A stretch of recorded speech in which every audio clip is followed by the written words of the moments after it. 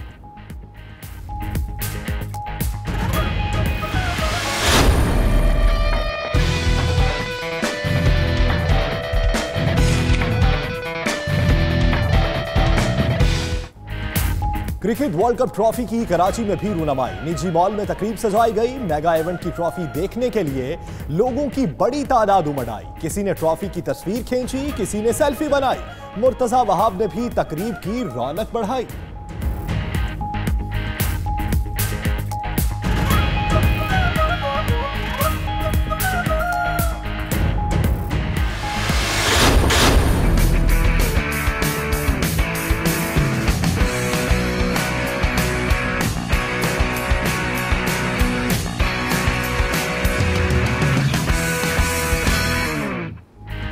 Arnold classic मास wrestling championship Pakistan ने 2 gold और 1 bronze medal जीतकर तारीख रकम कर दी। ब्राजील के शहर sao paulo में सुलेमान अकील ने 80 केजी में गोल्ड मेडल जीता। रहमान रजा ने 105 किलोग्राम कैटेगरी में तलाई तमगा अपने नाम किया। 90 केजी में आसिम कयूम ने कांसी का तमगा हासिल किया।